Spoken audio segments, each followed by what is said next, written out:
మహాకుంభమేళాలో ముస్లింల సహకారం మరువలేనిది. కుంభమేళాలో మతసామరస్యం వెల్లివిరిసింది. ముస్లింల సహాయం మరువలేనిది. తొక్కిసలాట జరిగే చెల్లాచెదురుగా ఉన్న హిందూ సోదరులకు మసీదు, మదరసా, దర్గాల్లో ఆశ్రయం కల్పించారు. ఉత్తరప్రదేశ్లోని ప్రయాగ్రాజ్లో జరిగిన 2025 మహాకుంభమేళా కేవలం ఒక మతపరమైన సమావేశం మాత్రమే కాదు, భిన్నత్వంలో ఏకత్వాన్ని ప్రతిబింబించే ఒక గొప్ప వేడుక లాంటిది. లక్షలాది మంది భక్తుల మధ్య ఈ కార్యక్రమం హృదయాన్ని కదిలించే, మత సామరస్యాన్ని ప్రదర్శించే వేదికగా నిలిచింది. భారతదేశం యొక్క ఉమ్మడి సాంస్కృతిక వారసత్వం, శాశ్వత స్ఫూర్తికి నీలివెత్తు నిదర్శనంగా నిలిచింది. విభజన రాజకీయాలకు అతీతంగా భారత ప్రజల శాంతియుత సహజీవనం పరస్పర గౌరవ మర్యాదలకు నిలయంగా మారింది.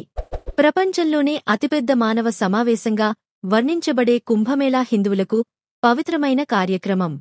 గంగా, యమున, సరస్వతి నదుల పవిత్ర కలయిక సంగ్రామానికి లక్షలాది మంది హాజరవుతారు. అయితే ఈ సంవత్సరం మోని అమావాస్య అనగా జనవరి 29న జరిగిన విషాదకరమైన తొక్కిసలాటలో కొంతమంది ప్రాణాలు కోల్పోయారు.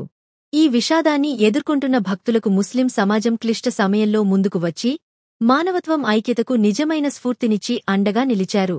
బాధలో ఉన్న వేలాది మంది భక్తులకు స్థానిక ముస్లిం సమాజం తమ ఇల్లు, మసీదులను హృదయపూర్వకంగా తెరిచి ఆశ్రయం, ఆహారం, వైద్య సహాయం అందించారు.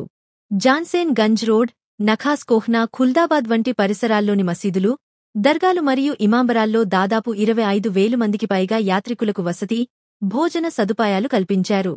హిందూ సోదరులకు ఇష్టమైన వంటకాలు వడ్డించారు. ప్రయాగ్రాజ్లోని ముస్లిం సమాజం అందించిన సహాయక చర్యలు మానవత్వం, మతపరమైన సరిహద్దులను అధిగమించాయి అనడంలో సందేహం లేదు.